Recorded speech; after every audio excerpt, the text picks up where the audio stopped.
Vice-Chancellor, fellow council members, staff of the university, graduates, ladies and gentlemen. To members of a university, a ceremony for conferring of awards is a particularly important and happy occasion in the university year.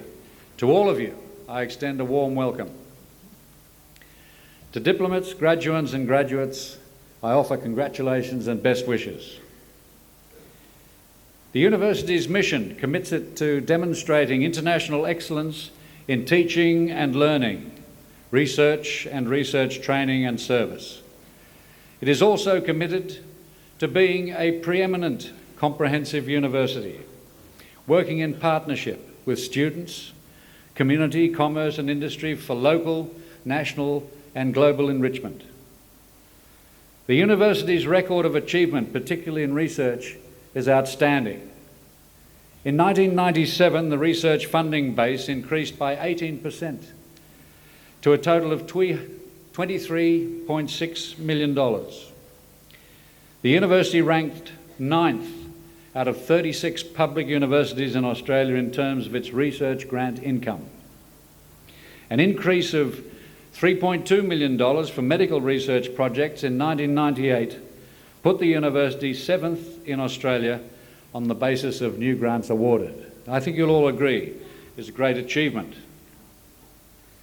In 1997, the university also launched 2 new special research centres in the Faculty of Engineering and an Indigenous Higher Education Centre, Umaliko, in the Faculty of Arts and Social Sciences. This research centre is only one of 5 established in 1997 under the auspices of the Australian Research Council Indigenous Education Centres program and is the only one to be located on the eastern seaboard. This is an exceptional performance which reflects the quality of the research being conducted by this university. More generally, these achievements are also significant because there is a synergistic relationship between teaching and research. Good research feeds into the content and currency of teaching. Graduates of the University of Newcastle can therefore be confident that the curriculum they have studied reflects cutting-edge technologies. Education today is about the acquisition of lifelong learning skills. I believe that the awards to be conferred upon our diplomats, graduands and graduates today will qualify them to make significant contributions in the local, national, and in the case of some, the international community. I take this opportunity also to remind those receiving their testaments today that as diplomats and graduates of this university, you automatically become members of Convocation. You thus join more than 45,000 other graduates and have an opportunity through elected representatives to participate in the governance of your university. Participation in Convocation also allows you to keep up to date with all the things being done here. I now call upon the Vice-Chancellor to present the University's Award for Excellence in Teaching.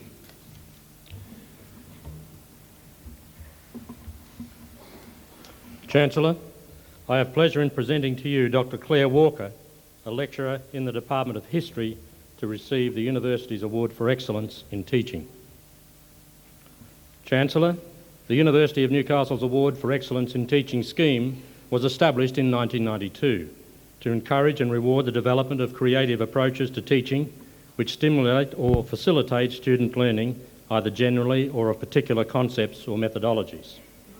The scheme reflects the university's acknowledgement of the importance of teaching as one of its major responsibilities and is a statement of its commitment to continuous improvement in this activity. The cornerstone of Claire Walker's teaching philosophy are as follows. Firstly, that students develop an enthusiasm for and proficiency in skills required for their discipline. Secondly, that the university education should aim to introduce and develop lifelong learning skills. Thirdly, that student-centred learning encourages students to take responsibility for their learning. And finally, that teaching and research enhance and inform performance and understanding. These beliefs have resulted in a creative and enthusiastic development of excellent practices. Students value the delivery of subjects which Dr. Walker teaches and the strategies she uses to help them learn to think critically. Chancellor, I have pleasure in presenting to you Dr. Claire Walker, a lecturer in the Department of History for the University's Award for Excellence in Teaching.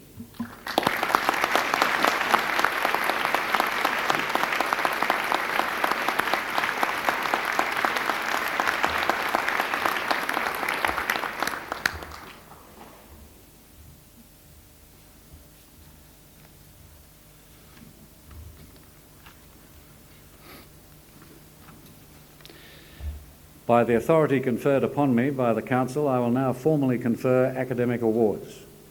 Will all candidates for admission to degrees and other awards please stand?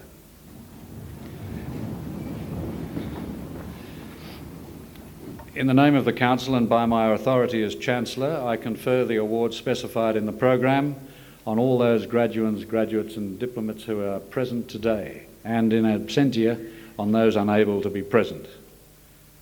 You might like to sit now.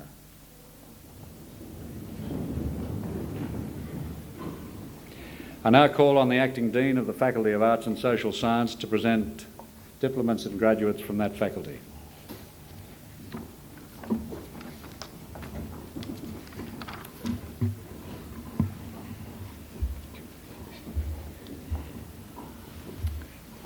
Chancellor, I present to you candidates who have satisfied the requirements for the award of the Diploma in Aboriginal Studies. Kelvin Allen.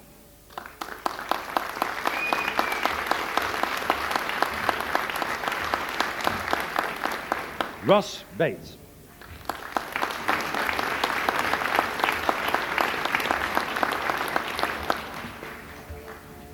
Judith Cully.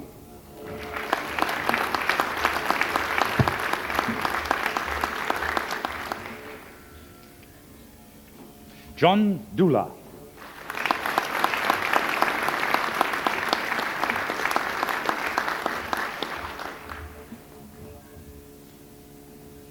Irene Fribbins.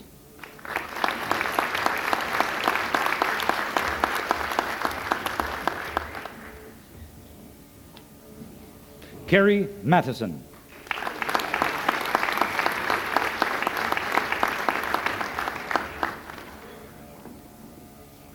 David Newham.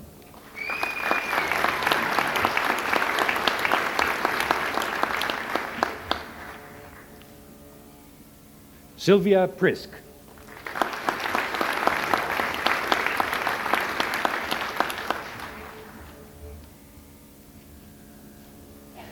Jacqueline Trotter.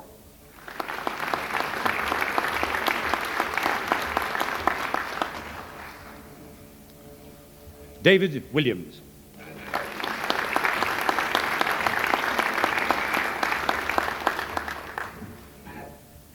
Chancellor, I present to you graduates of the degree of Bachelor of Arts. Lyndall Agnew.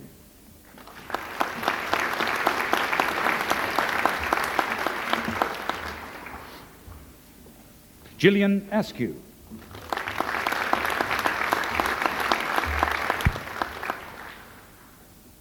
Mary Jane Aviles.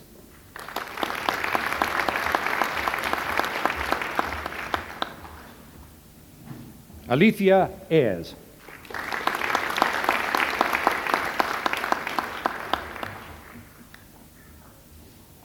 Trent Bailey.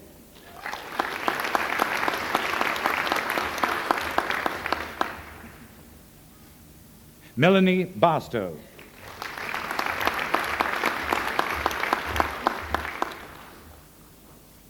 Barbara Bartlett.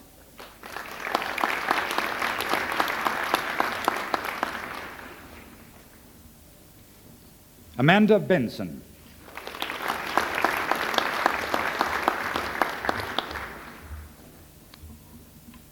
Andrew Benson.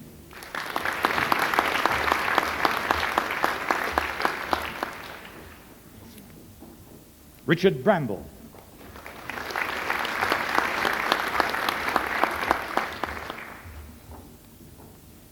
Colleen Bray.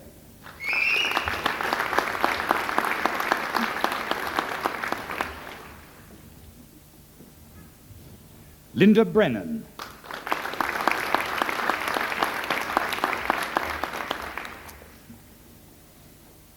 Peter Briggs.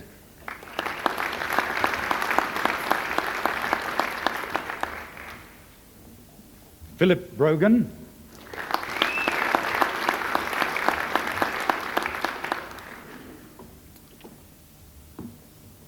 Cameron Brown.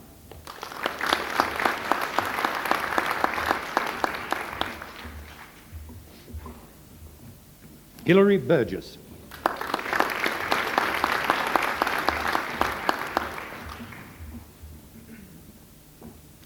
Marie-Paul Capodicasa.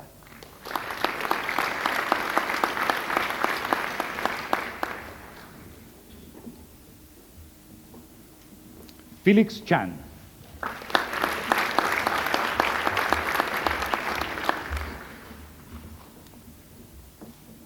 Xian Chen.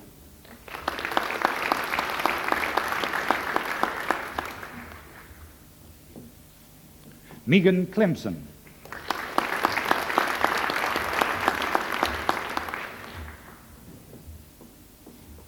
Colby Clark.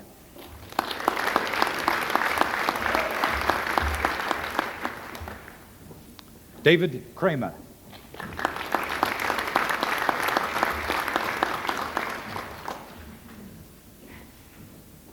Lorraine Cummings.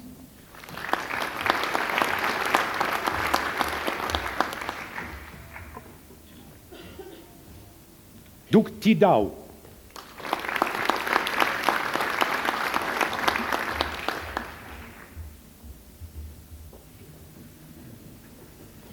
Noel Davies.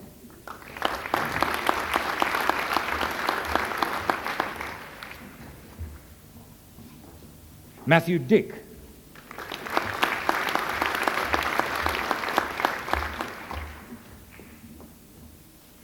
Paul Dickinson.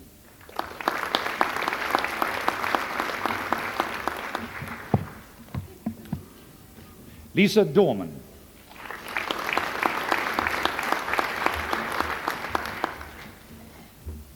Janine Douglas.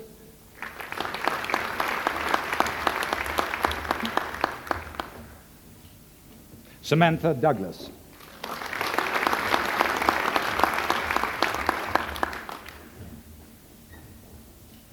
Lorraine Driscoll.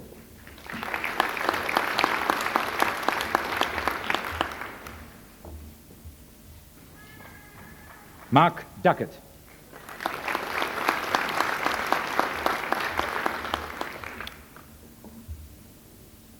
Lauren Eade.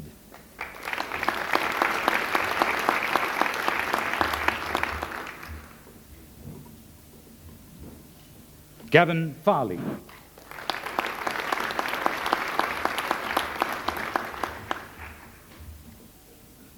Jane Fegans.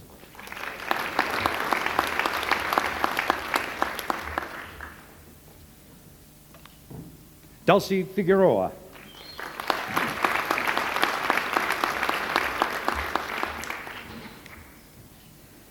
Megan Fletcher.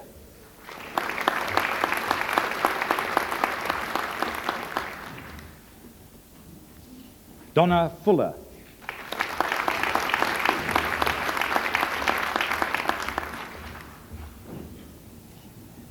Emma Jane Fuller.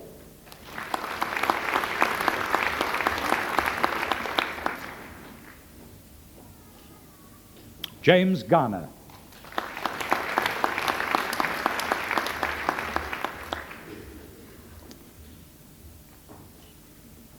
Michelle Gavry.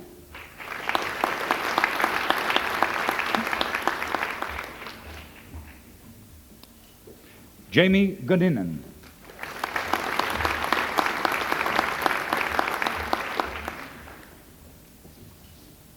Ian Gordon.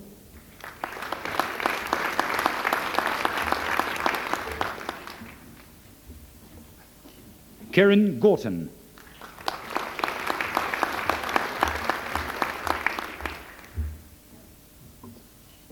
Michael Guillot.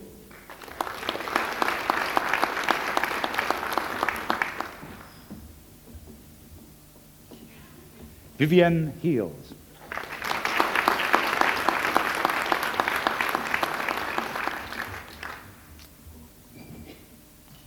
Andrew Hill.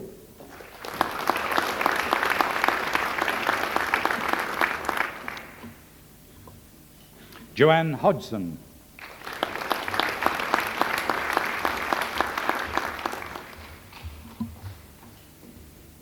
Christina Howard.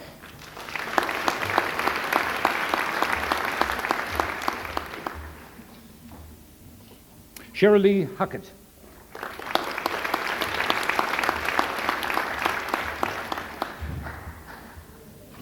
Melita Jacobs.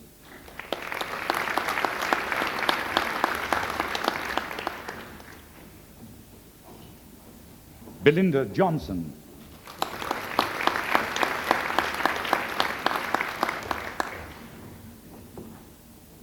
Tanya Card.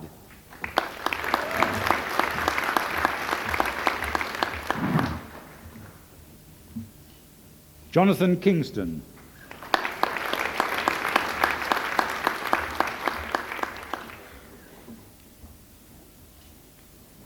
Celeste Kirby.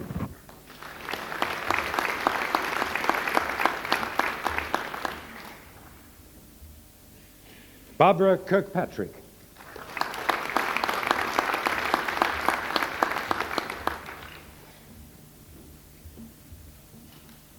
Benjamin Kirkwood.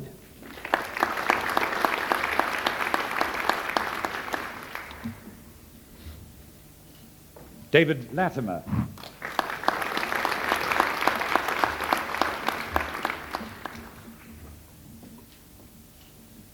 Hyun Suk Lee.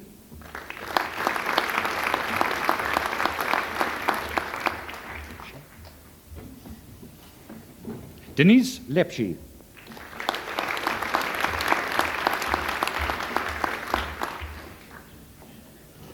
Jennifer Lewis.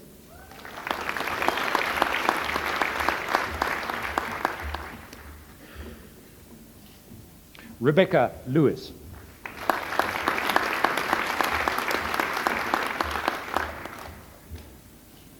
Georgina Lindsay.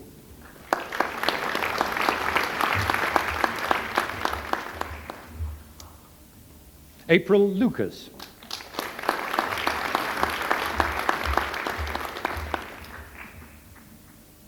Wendy Lynch.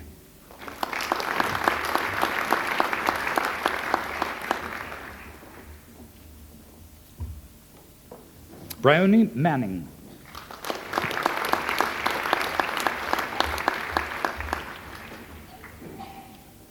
Timothy Marchant.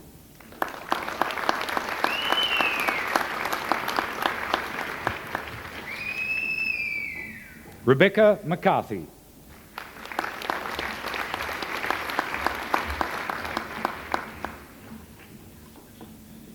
Kristen McElroy.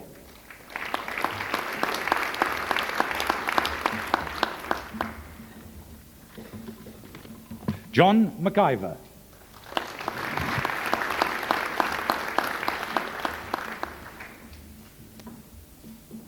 Duncan McKenzie.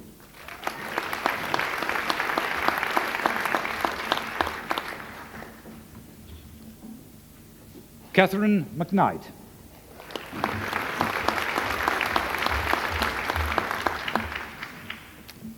Melanie Malcolm.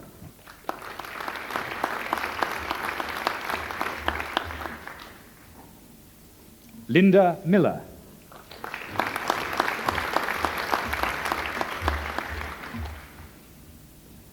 Natalie Miller.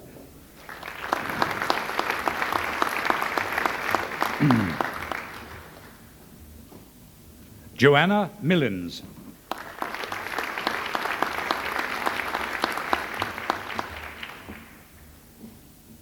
Lisa Milne.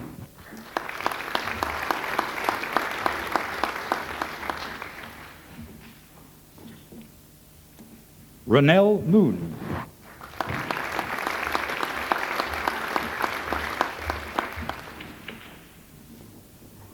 Shannon Murphy.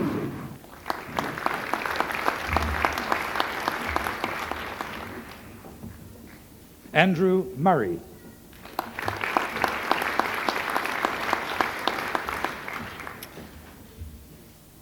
Rebecca Murray.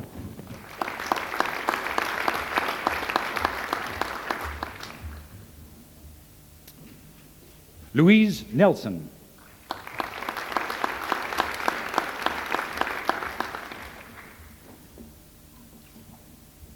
Patricia Noonan.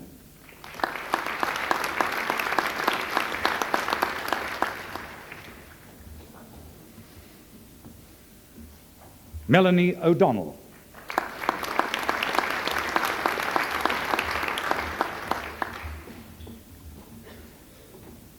Michelle Oberdorf.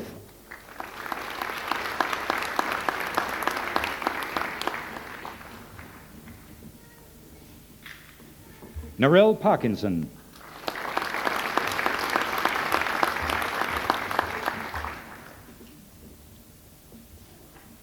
Simone Pengelly.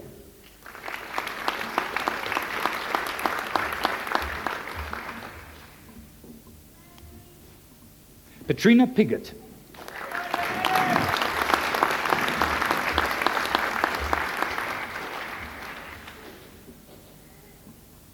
Lisa Pignetti.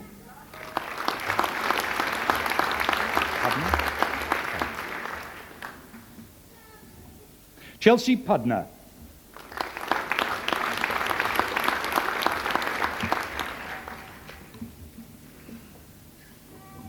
Lynn Redgrove.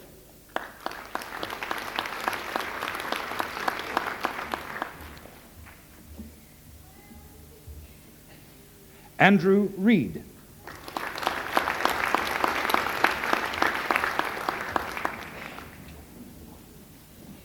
Catherine Ross.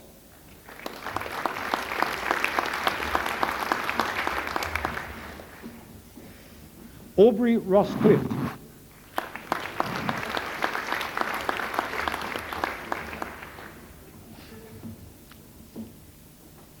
Carleen Sargent.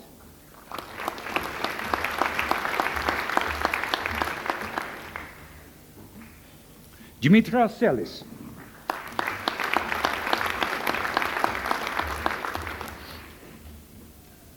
Kristen Shields.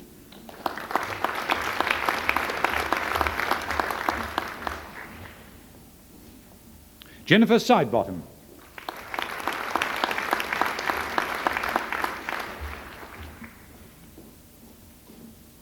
Olivia Sin.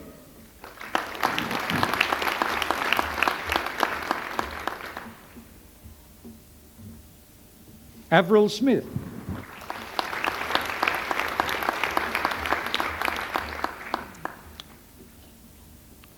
Lindy Snowball.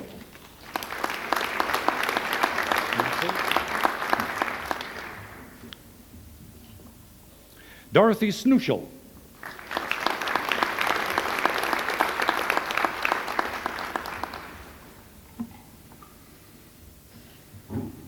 Vanessa K. Somerville.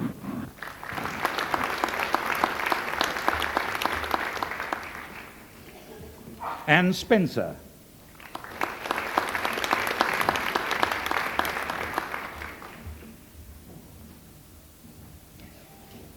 Vicky Staines.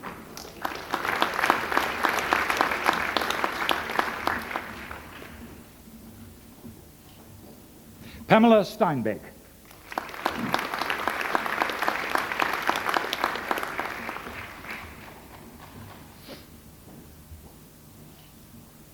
Christina Tate.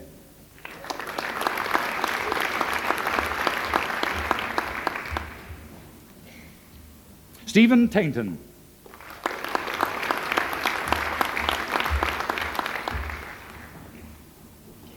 Simone Thorley.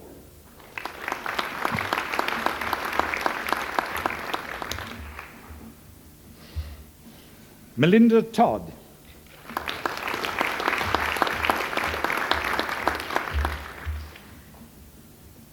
Jane Tonks.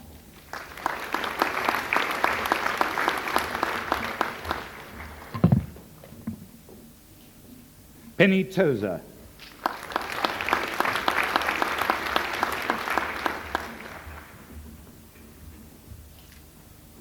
Jared van Dynen.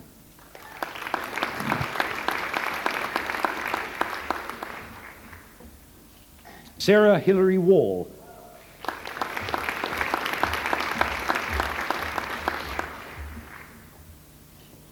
Narelle Warren.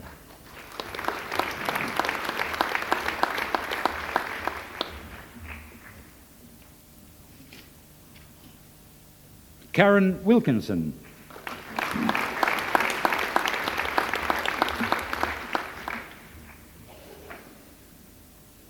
Janine Wilson.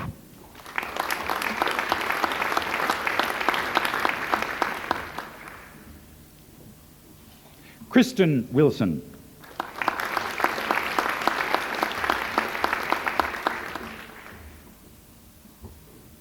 Christine Wolski.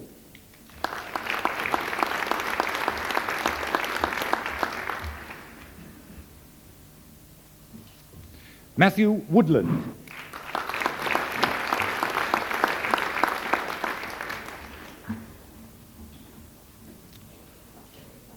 Emma Wright.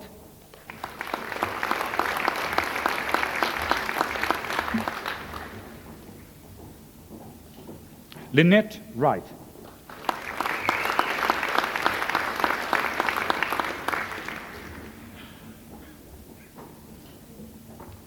Mark Wrightson.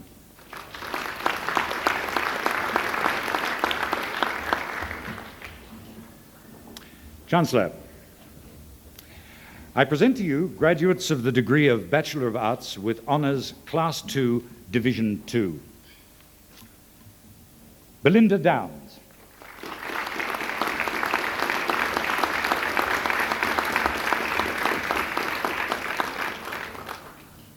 Rosemary Jarvis.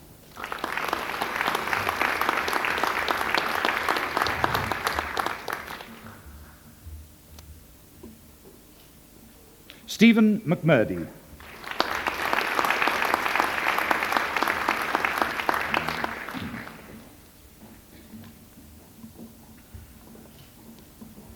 Chancellor, I present to you graduates of the degree of Bachelor of Arts with Honours Class 2, Division 1. Holly DeVere.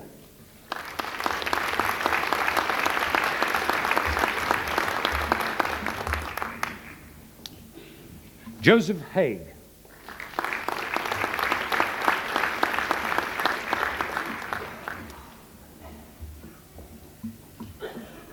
Christina Hatzis.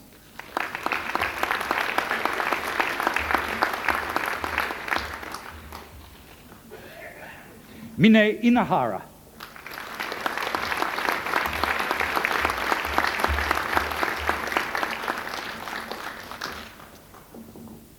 Heather Irvine.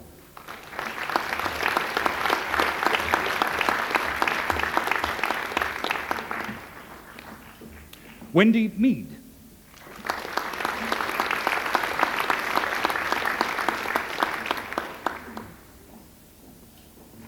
Daryl Osborne.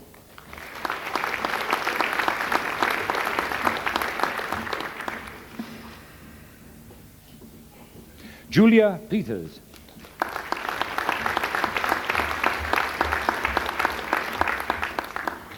Margaret Phillips.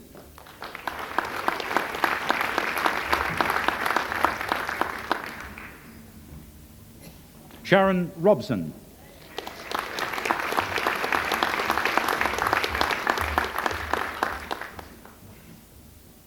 Mary Simmons.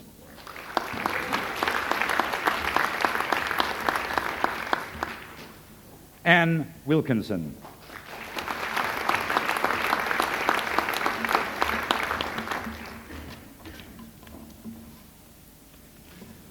Chancellor, I present to you graduates of the degree of Bachelor of Arts with Honours Class 1. Alex Arposio.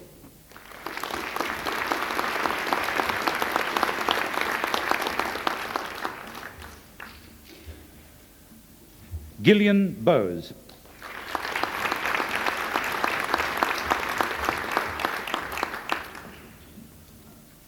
Brooke Collins.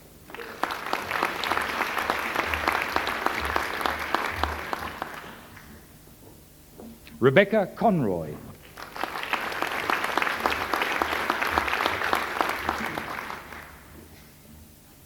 Diane Freeman.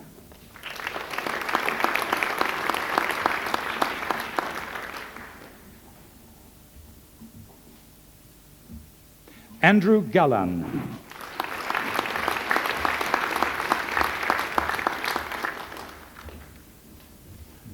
Gloria Higginbottom.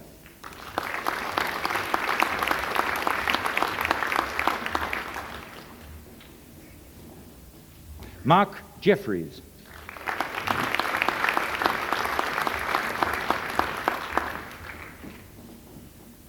Kirsty Martin.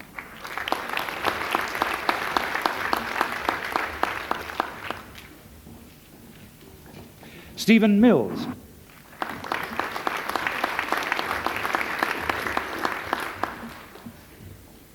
Patricia Truelove.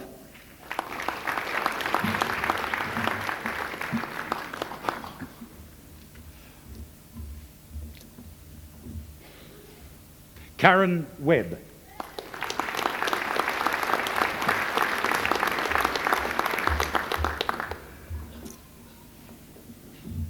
Chancellor, a university medal may be awarded to a candidate who has achieved first-class honours and displayed outstanding ability. In assessing ability, the graduate's record throughout the whole degree course is taken into account. In addition to achieving consistently high grades and a total absence of failures, the graduand must have completed at least half of their degree at this university. Chancellor, I have pleasure in presenting to you graduates who have satisfied the requirements for their awards and the rigorous criteria for the award of a university medal. Chancellor, I present to you graduates of the degree of Bachelor of Arts with Honours Class 1 and the University Medal. Sandy Darragh.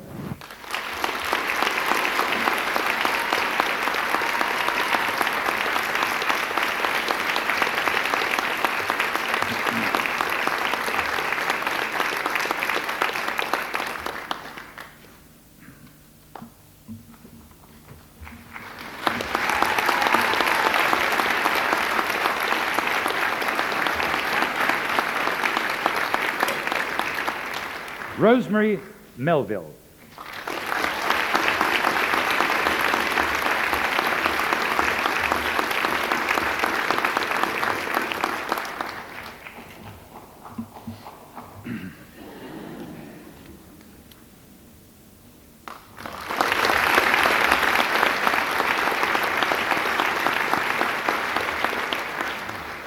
Chancellor, I present to you graduates of the degree of Bachelor of Social Science. Renata Barwick.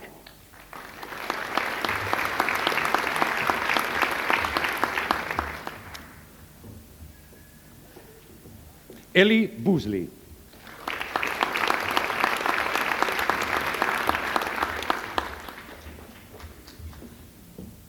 Sarah Byrne.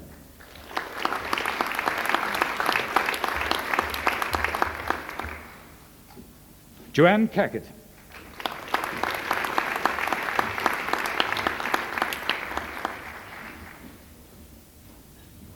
Brett Scharf.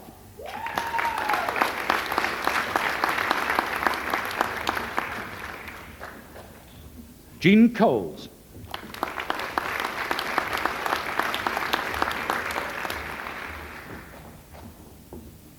Michelle Drinkwater.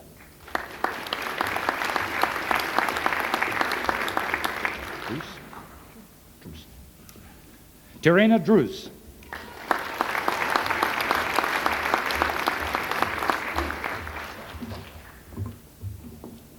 Elizabeth Gardner.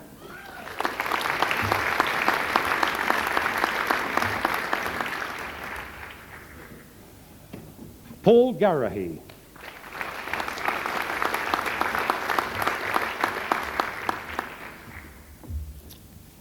Shane Gibbons.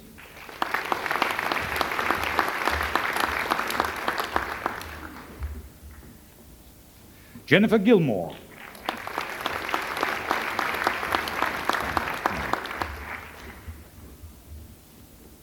Mary Goldstiver.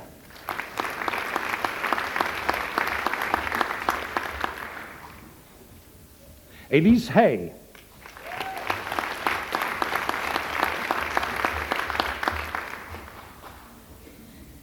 Angela Hope.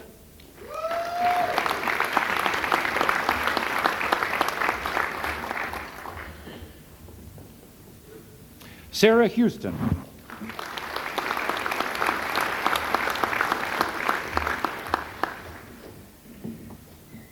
Brooke Kentish.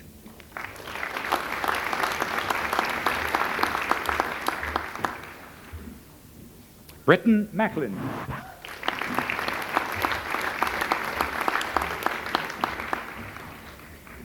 Josephine Martin.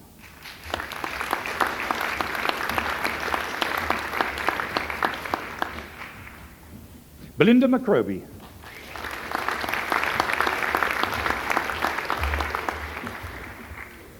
Scott Morrison.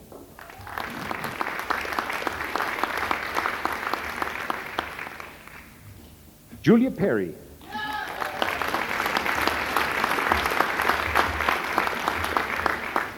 Janice Quickenden.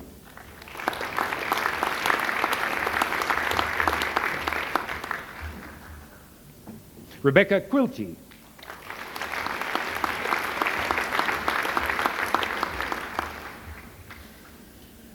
Karen Scarlett.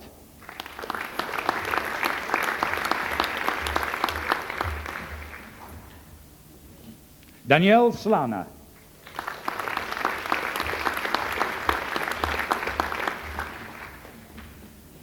Rachel Steele.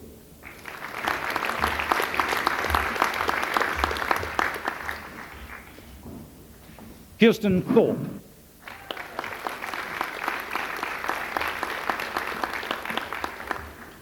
Maureen Wilson.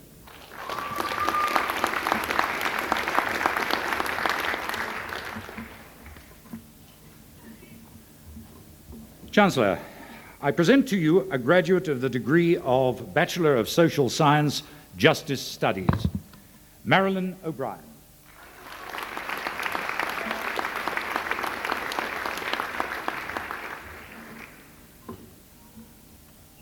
Chancellor, I present to you graduates of the degree of Bachelor of Social Science, Recreation and Tourism, Melinda Allenson.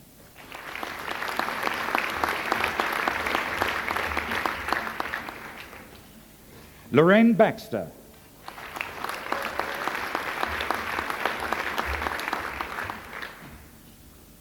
Jason Burke.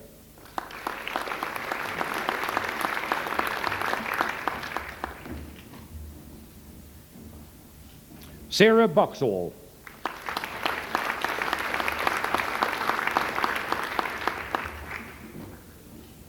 Meredith Burney.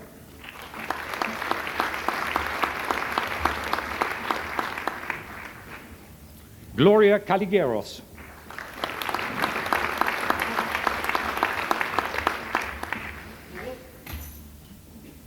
Matthew Castle.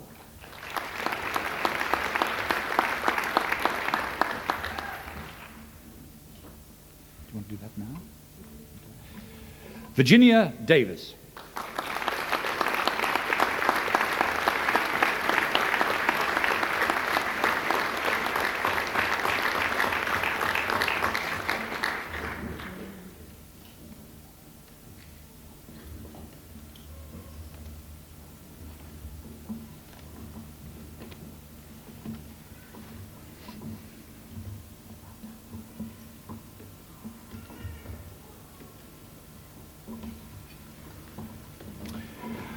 Monique Dehaan.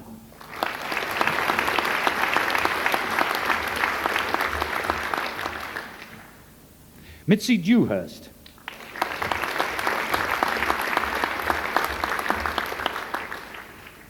Pippi Dimar.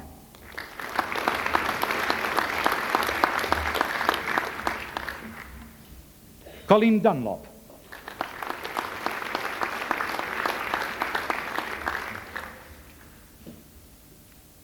Natasha Edwards.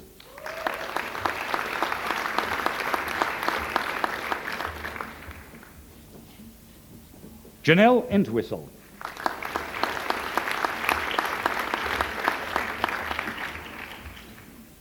Dean Frith.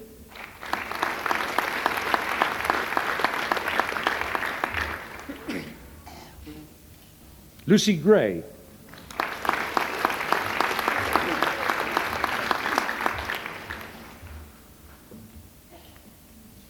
Simon Hare.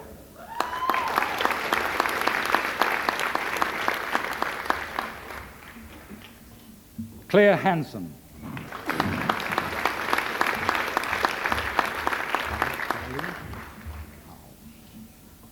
Nicole Hall.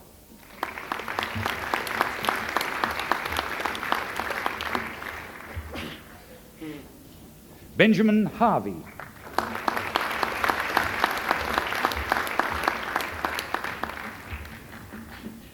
Chantel Hurst.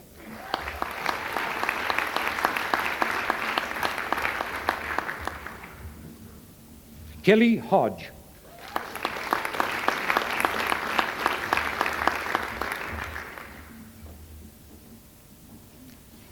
Karen Johns.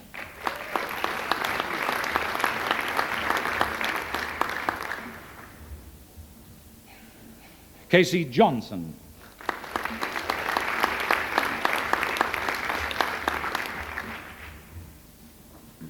Naomi Kilchevsky.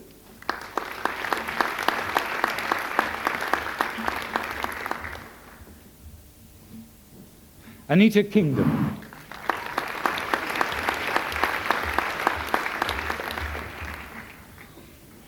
Oliver Lee.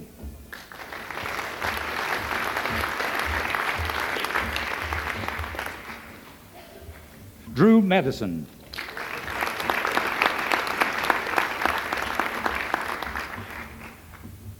Natalie Marsh.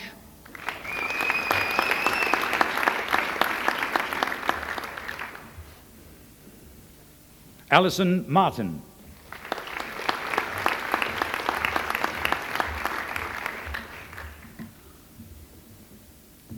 Donna McCarthy.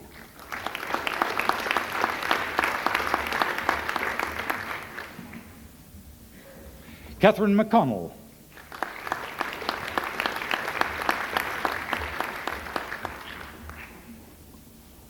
Pauline McCulloch.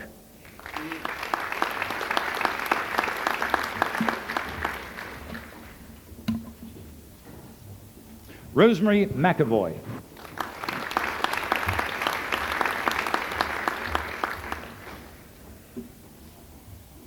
Danielle Mosley.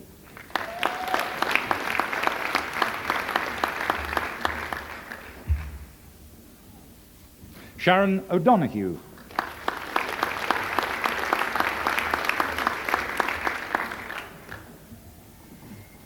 Vicky Roberts.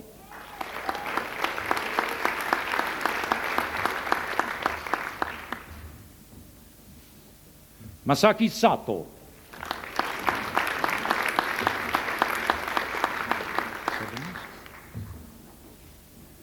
Nathan Sebbins.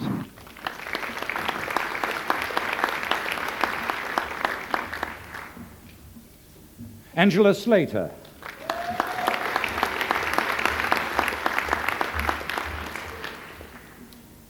Karen Spears.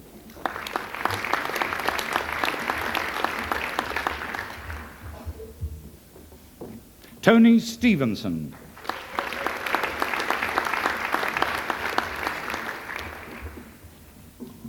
Ashley Trouncer.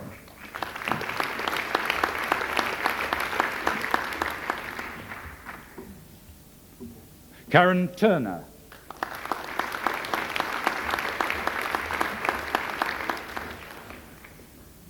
Jacqueline Veach.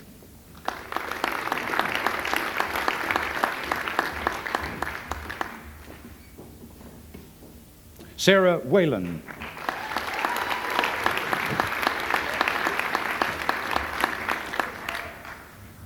Simone Williams. And the second syllable. Brody Warpel.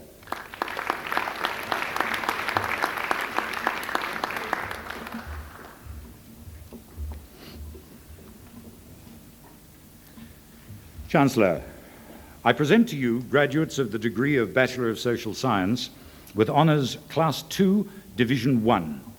Rachel Hanks.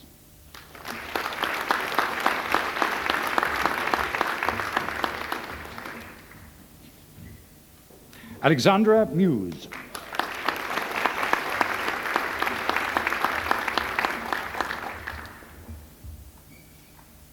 Melanie Williams.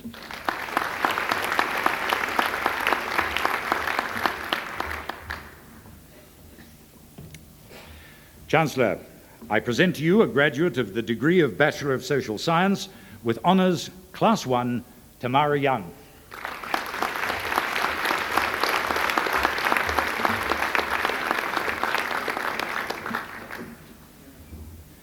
Chancellor, I present to you graduates of the degree of Bachelor of Social Science with Honours Class 1 and the University Medal.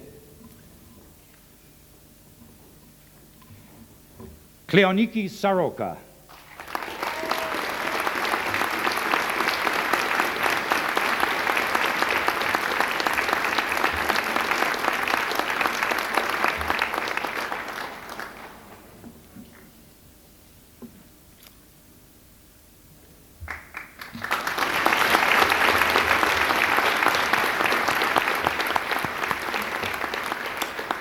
Deborah Smith.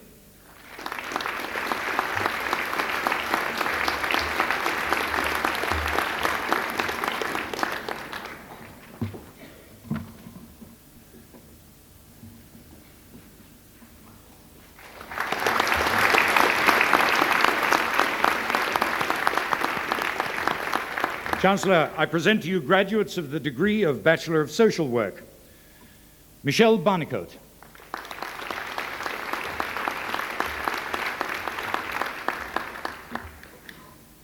Jane Collins.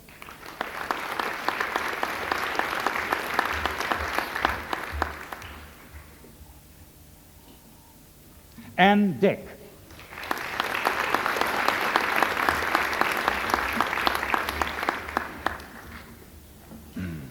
Jennifer Falconer.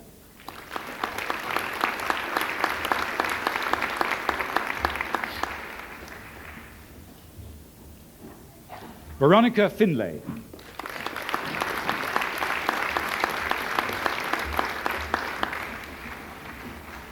Tanya French.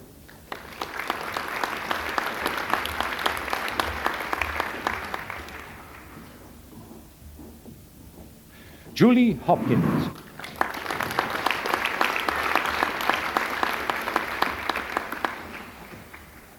Davinia Jones.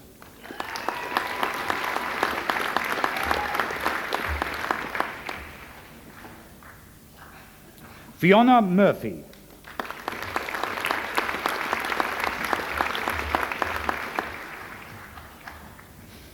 Gabrielle Murphy.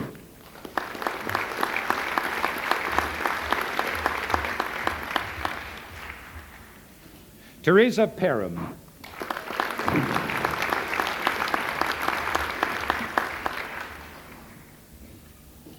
Andrew Proctor.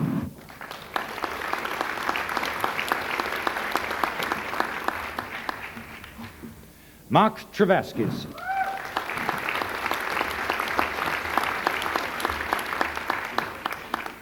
Anne Wakefield.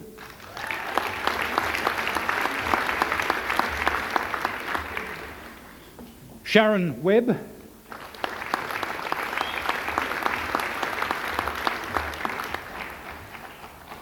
Lisa Zucker.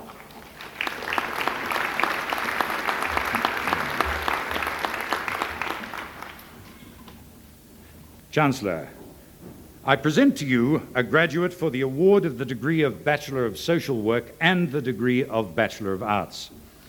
This graduate has studied for both awards simultaneously. Makara Costello.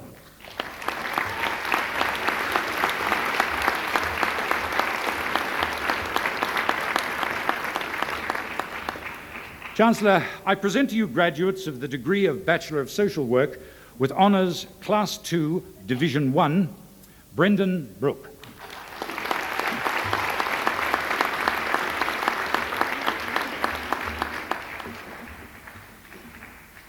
Susan Glazier.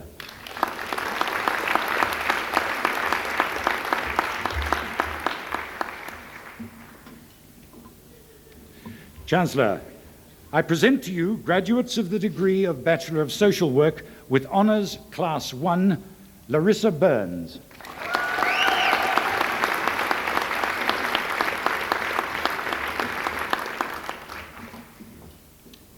Deirdre Savage.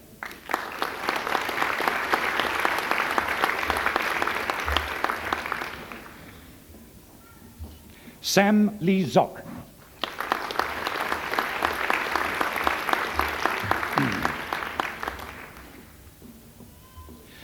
Chancellor, the Bachelor of Speech Pathology degree course is conducted by the Department of Linguistics. Today, I'm pleased to present to you the first cohort of graduates from this course. Chancellor, I present to you graduates of the degree of Bachelor of Speech Pathology, Fiona Ann.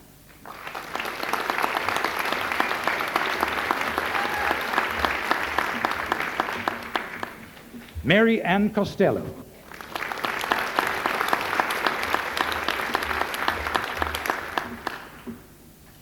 Nairi Elliott.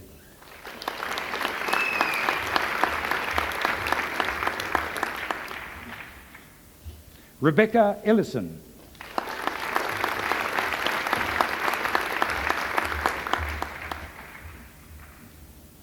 Merrin Freebairn.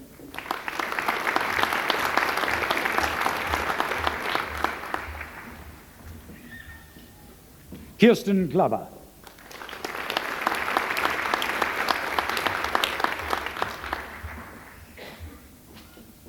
Amy Halliwell.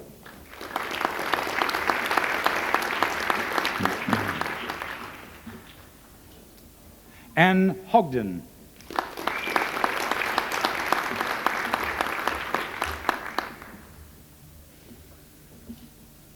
Sally Venetia Lark.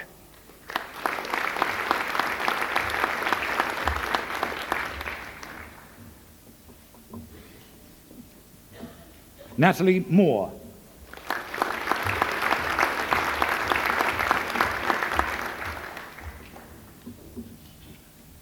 Sue Ortega.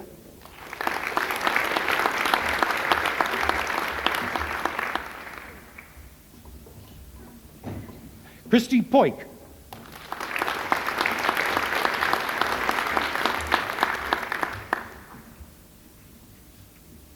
Kristen Wellborn.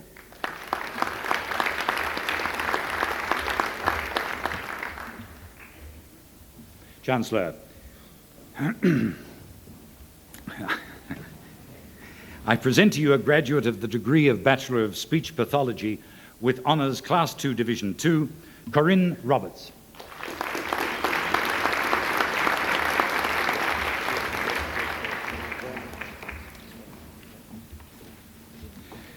Chancellor, I present to you graduates of the degree of Bachelor of Speech Pathology with Honours Class 2, Division 1, Rebecca Sutherland.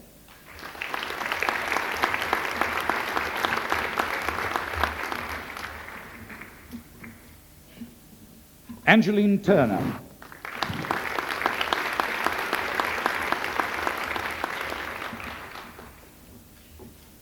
Helen Wheatley.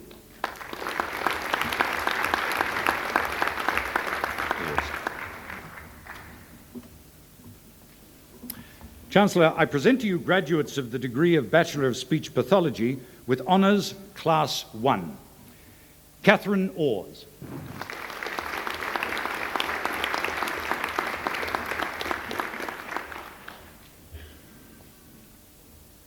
Gillian Carmichael.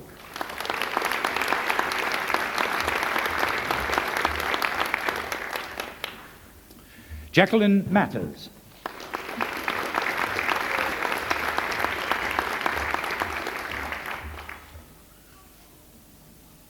Gillian McElwain.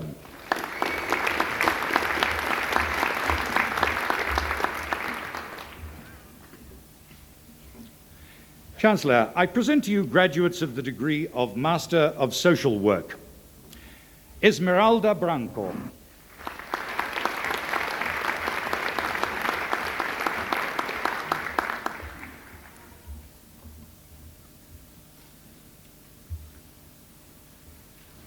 Susan Gould.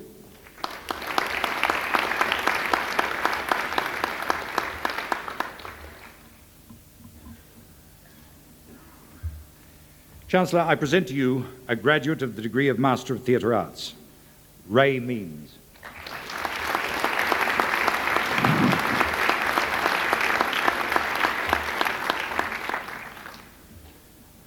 Chancellor, that concludes the presentation of diplomats and graduates from the Faculty of Arts and Social Science.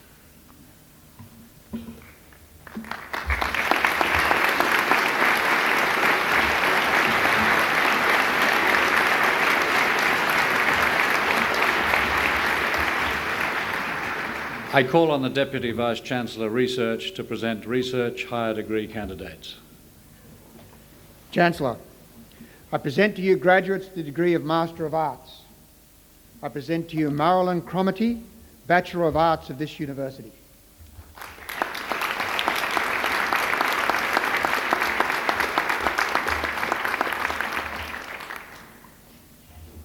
Chancellor, I present to you Darren Orchard, Bachelor of Arts of this university.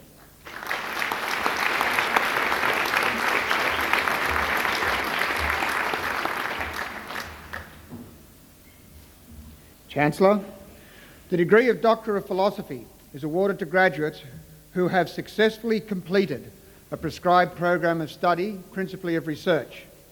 A thesis embodying the outcomes of the research is the principal basis of examination. The degree is only awarded if the thesis makes a significant and original contribution to knowledge and understanding of the field of knowledge with which it is concerned. Today, the University is proud to honour a Doctor of Philosophy graduate who has satisfied these rigorous criteria for the award of the degree. Chancellor, I present to you Aryan van der Meer, Bachelor of Science of the University of Oregon, Master of Arts of the University of New South Wales. Dr. van der Meer's thesis is entitled Cultivating Connections, Kinship, Land and Labour Strategies in a Minangkabau Village.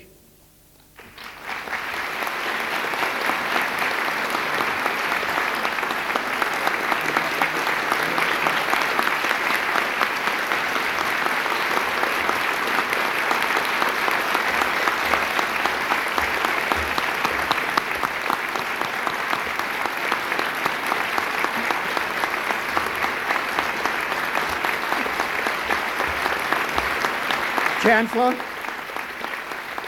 that concludes the presentation of research higher degree candidates.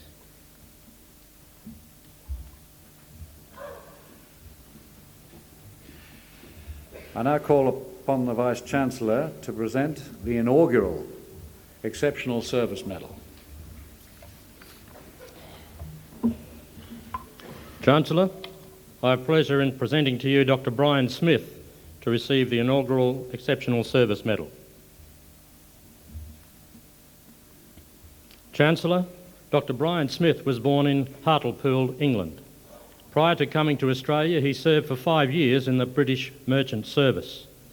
Upon coming to Australia, Dr. Smith completed his Bachelor of Arts degree majoring in philosophy and English in 1957 as a mature age student at the University of Western Australia. He was awarded first-class honours in 1959 and went on to complete the degree of Doctor of Philosophy at the Australian National University. After receiving his Doctor of Philosophy degree, he went on to lecture in philosophy at the University of Queensland and then moved to the University of Western Australia in 1965. It was here that Dr. Smith intensively studied the experience of mature-age students entering university. This research led him overseas to Great Britain and Northern Europe, where he studied the integration of the provision of adult education in the British Open University and the University of Manchester. In 1973, he began his tenure at the University of Newcastle as a lecturer in philosophy and Foundation Director for Community Programs. It was in this role that Dr. Brian Smith changed the face of adult education at the university. He was the facilitator and developer of the university's Open Foundation course. This is a bridging course that offers an alternative pathway into university studies for mature-age people who, for various reasons, have not had the opportunity of completing the higher school certificate. Dr. Smith was largely motivated by his belief that it was part of the university's public responsibility to support adult education and maximise the effectiveness of education provision to the public. At its inception in 1974, this course was extremely innovative, and it still remains one of the best mature age university entrance preparation programs offered in Australia.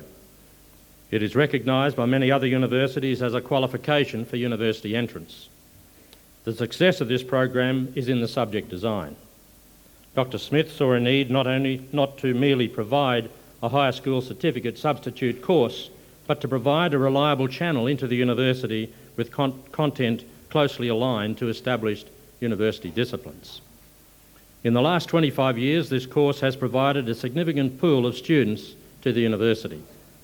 This has enriched the culture of the undergraduate population and contributed to the university's growth.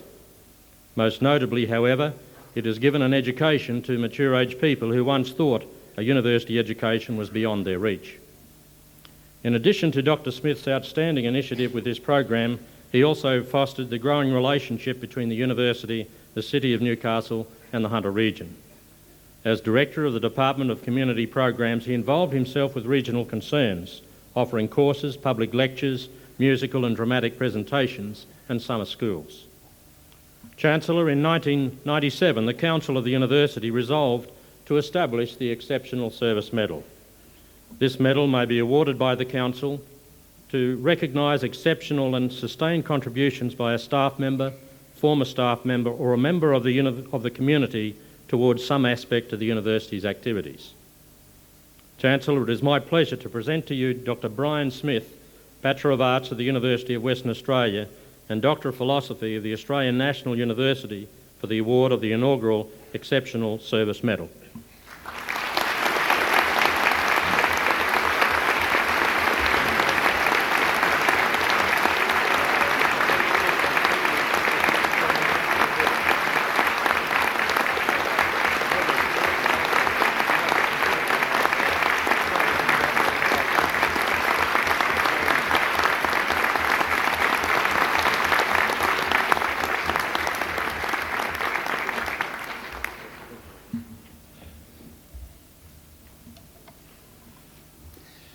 I now call on the Vice-Chancellor to present a candidate for an honorary degree. Chancellor, I have pleasure in presenting to you the Honourable Bruce Baird for admission to the degree of Doctor of the University.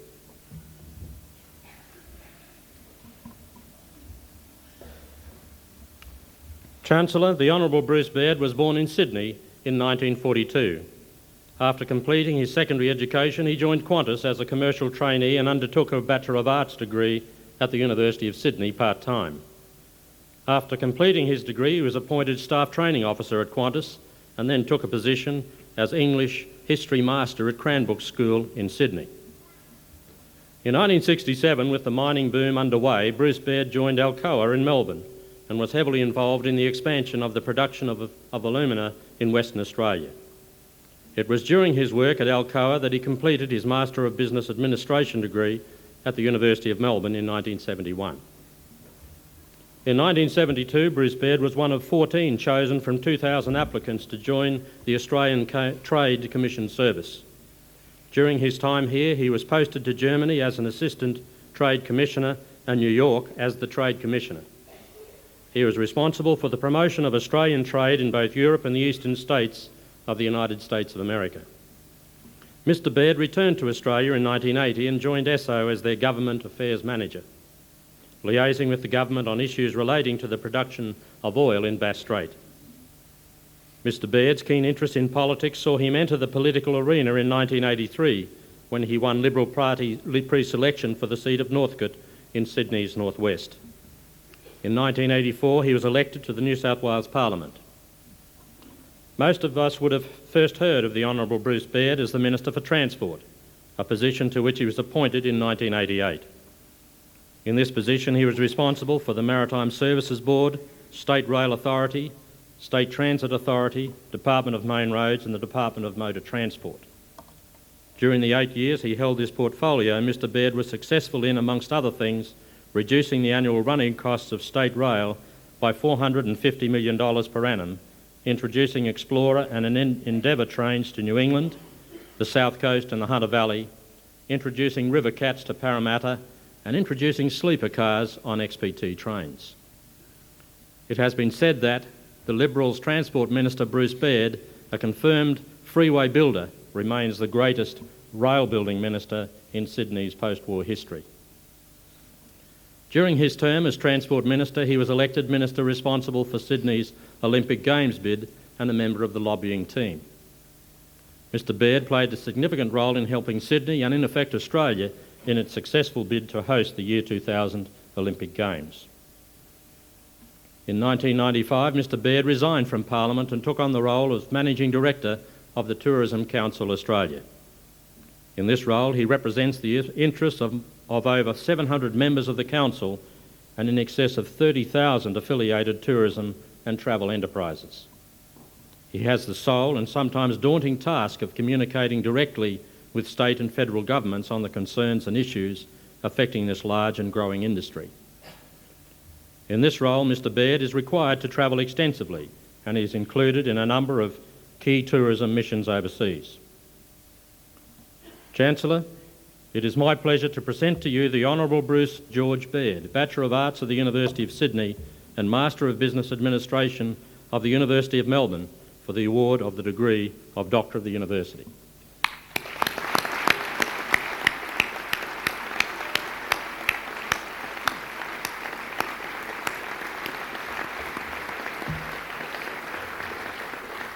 By the authority delegated in me by the Council, I hereby admit the Honourable Bruce Baird to the degree of Doctor of the University.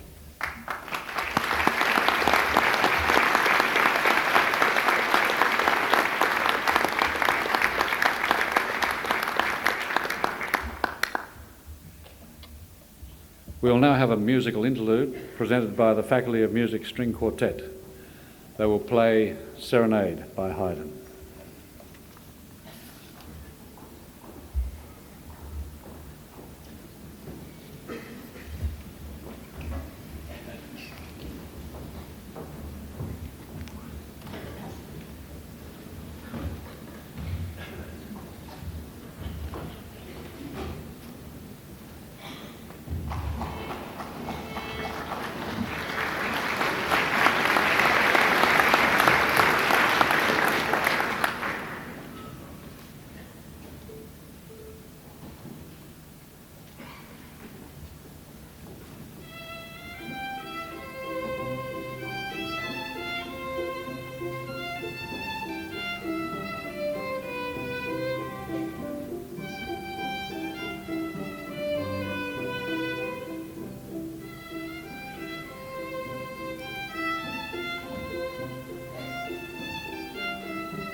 Yet another example of the talent which abounds in this university. I would like now to ask Honourable Dr. Bruce Baird to deliver the occasional address.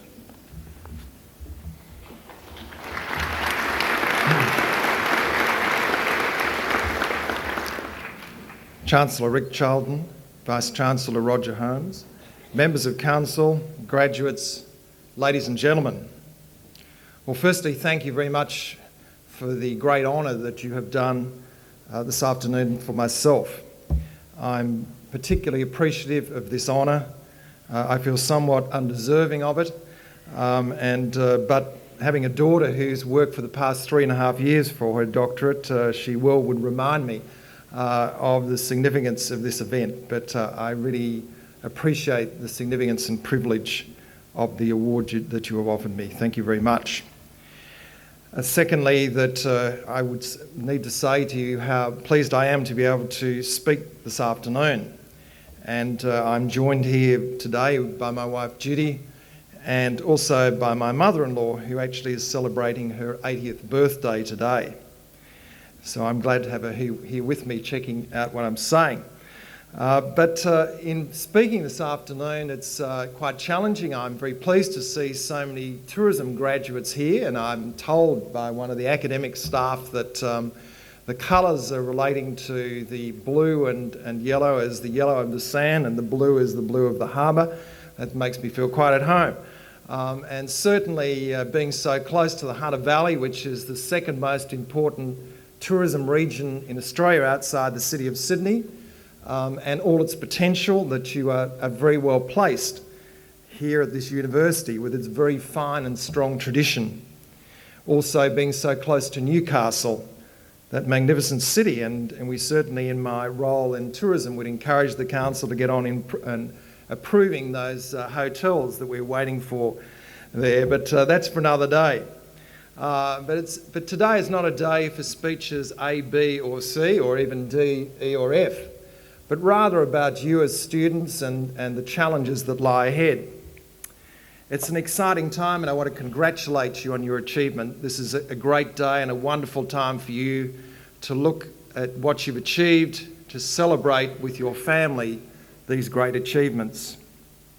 The future to you beckons with its glittering possibilities in terms of career, money and establishing one's own way in life. Projecting forward in what the future will be for you, what it will be for Australia in the new millennium, is going to provide quite a challenge for you, but obviously it has many exciting possibilities. My wife and I attended a conference in Bangkok, a tourism conference a little over 12 months ago, and to that conference was invited a Dr. Howard Kao from Harvard University, who is a renowned futurist. And he was asked to project forward in terms of what he saw the trends for the next 20 years being in the tourism and travel industry. And he talked about 3 particular trends that would be of significance. The first one was the demographic changes that would occur around the world. And he mentioned that by the year 2005, there would be 2 billion teenagers in the world. For those of you at the back of the hall, and I'm sure would find it quite a challenging reality. But in terms of other changes that he mentioned was the great changes in cyberspace, in terms of the way people did their bookings. No longer would it be in the next 20 years relying on your travel agent, but going to the internet, looking at the rooms that are being offered in terms of a hotel and resort, looking at the various views from the internet, making your bookings, organising your visa exchange, using your handprint for entry into countries. And so all your transactions being carried out by the internet as well. And in terms of sending back to your parents or your relatives at home the images by electronic means straight back and instantaneously instead of waiting for your Polaroid shots. But the third most important area that he also talked about is in the changing world that we would see in the future, in the greater degree of privatisation, in the greater computerisation of our world, there would also be a greater search for meaning within individuals' lives. So that in travel and tourism, that the great attractions of yesteryear in terms of going to the Montmartre Notre Dame St Paul's and London Bridge, Via Veneto and the Colosseum would be changed. And while people would continue to go there, then increasingly they would be going to meditation centres in Asia and in the hills of the Pyrenees, in the mountains of the Pyrenees, and spending time on deserted islands just to discover themselves and to establish their own identities. And we're seeing this already starting to emerge. The search for meaning for the graduates is going to be one of the big challenges for you in the future. Establishing values in today's career-driven environment will be difficult. And perhaps it's the age I've reached, but I see both ends of the spectrum now. Firstly, I see young people who come for advice, and many of them seem to be totally consumed by their career and material possessions. Secondly, middle-aged people at the other end of the rainbow, looking at retirement and regretting the allocation of all of their time, resources, skills and energy into a career that in some cases has left them disillusioned. Henry Nouwen, a Harvard theologian, in his book Reaching Out, talks about the importance of the three key aspects in individual development, particularly in relation to values and a sense of identity. The first he mentioned is spending time alone for contemplation and re-evaluating the direction in which one is going. I noticed that Andrew Denton, just a week ago, the well-known Sydney television presenter and comedian, said in the weekend's paper, "Whatever the best moment in my life is going to be, it won't have anything to do with being in public. It will be a quiet moment somewhere, unlooked for, unasked for." Henry Nouwen quotes the words of Khalil Gibran at a wedding ceremony, "Sing and dance together and be joyous, but let each one of you be alone. Even as the strings of a lute are alone, though they quiver with the same music, stand together yet not too near together. For the pillars of the temple stand apart, and the oak tree and the cypress grow not in each other's shadow." So there is importance for us to be alone and to establish our own identity. And of course, as the other two parts, Henry Nouwen points out that it's not only spending time alone, which in itself is not going to be productive, and is also linked in balancing with reaching out into the wider community and integrating with others. And I know that many of the degree courses that we have today are involved in just that, in reaching out into the community in a very significant way. And the third part he mentioned was also embarking on one's own spiritual journey and the search for a deeper meaning in life. In regard to the search for meaning and spirituality, it's interesting to note that arguably Australia's most well-known and controversial historian, Manning Clark, called Australia the kingdom of nothingness, an idea taken from John Henry Newman's sermon on the age of unbelief. Newman's essay is not about the decline of religious belief or the decline of belief in the divinity of Christ. It's about believing in absolutely nothing. That's what Clark calls the kingdom of nothingness, a country in whose soil the roots of any major religion failed to take hold, where the ideologies of the left were sustained by dreams of a working man's paradise, dreams of making this world better. These faded this century, he argued, after grand-scale destruction and devastation of World War II, the dropping of the bomb, the Holocaust and other events shook humanity's belief in a benevolent, loving God, or mankind's inherent goodness, or a capacity for better things. It is important that as students you do not succumb, or as graduates now, you do not succumb to the kingdom of nothingness, but develop a real sense of meaning in your life. As students setting out in your threshold of your career, it is important that you take time to smell the flowers, to develop your sense of caring and your own sense of spirituality. Get involved in the community and make a difference. Get involved in areas of concern, such as the homeless and the disadvantaged.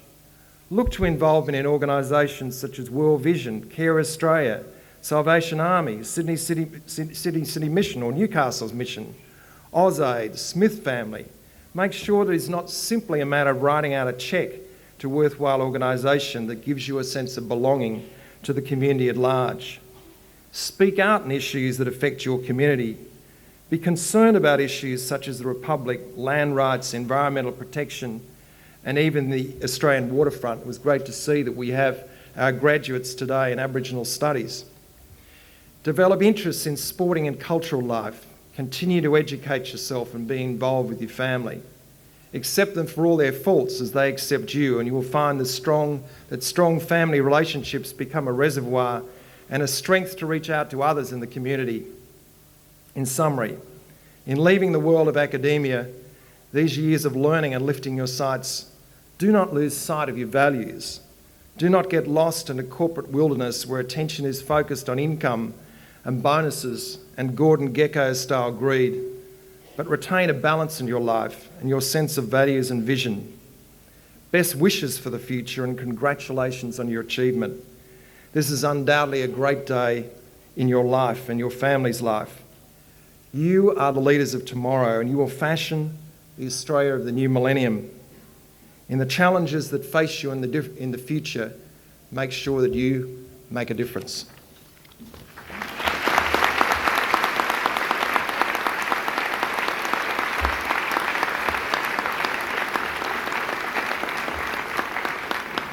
Thank you, Dr. Baird, for your address. I now have great pleasure in inviting Rosemary Melville to speak on behalf of the graduates.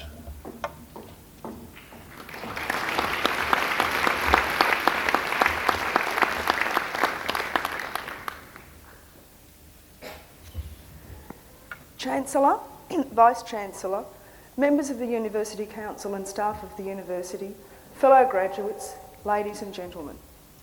According to John, in the beginning was the Word. This famous quote from the Bible reminds me very much of my beginnings at university and the panic of writing that first essay. How on earth can I write enough words? Before too long, it was how on earth can I delete enough words? More importantly, will they be the right words? You may well ask, what are the right words? Pass is welcome. Credit, distinction or high distinction are even better. The testaments we all clutch are a record in words of our academic achievement. We now have a direction in which to travel and a qualification to help us on our way. But there's much we've learned that can't be measured. As we've been taught to read between the lines, to appreciate the value of the unspoken word, so we can look between the subjects and grades to find another level of achievement.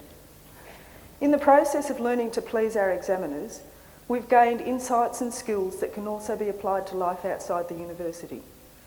Knowing that there can be more than one answer to a question gives us the courage to defend our own views, but also a willingness to respect the opinions of others. Acknowledging the complexity of a problem can make us more sensitive to other people's needs. And who could deny the lessons in patience? Waiting for those urgently needed books that always seem to get lost between here and the Central Coast.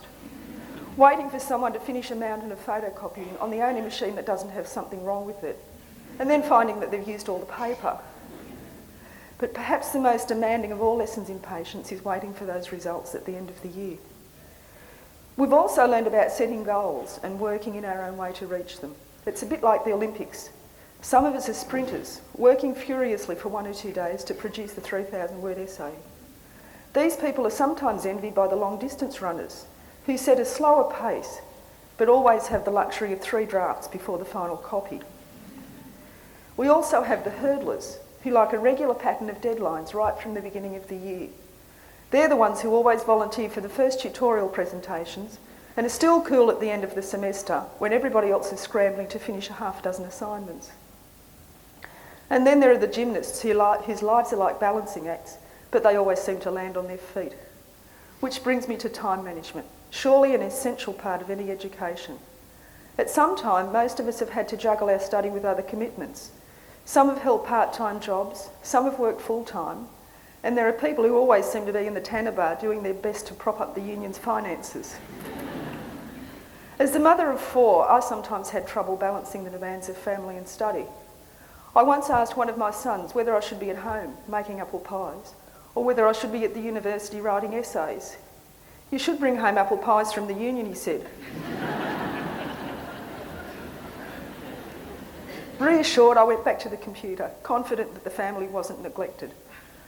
But there's a downside to looking behind the words, and I soon began to wonder whether he was telling me something about my cooking. Self-doubt is part of the undergraduate experience, but I think that most of us can remember moments of despair that were turned around by the understanding words of a friend. One of the bonuses of spending several years here is the strength of friendships made with people who have common goals, who share some of our most agonising moments and some of the most exciting ones. Anybody who thinks that study is a solitary occupation mustn't know about telephones. If there was a word limit on phone conversations, my telecom bill would be higher than my HEX bill. Without all those in-depth discussions over the meaning of a question or the hassles of footnoting, some of us might still be searching for those right words. Today's ceremony is more than a reward for our efforts over the past few years. It's also a recognition of our debt to the people who've helped us reach our goal. For all the words of wisdom, encouragement, support and friendship, I offer a few more simple but very sincere words. On behalf of all the graduates, I thank you.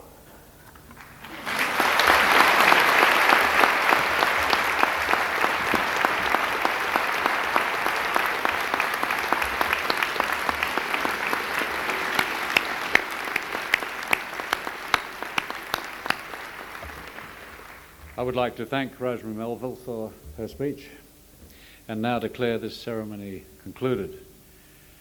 May I invite all present to join us for refreshments, which will be provided by the University Union and served in the Brennan Room at the University Union.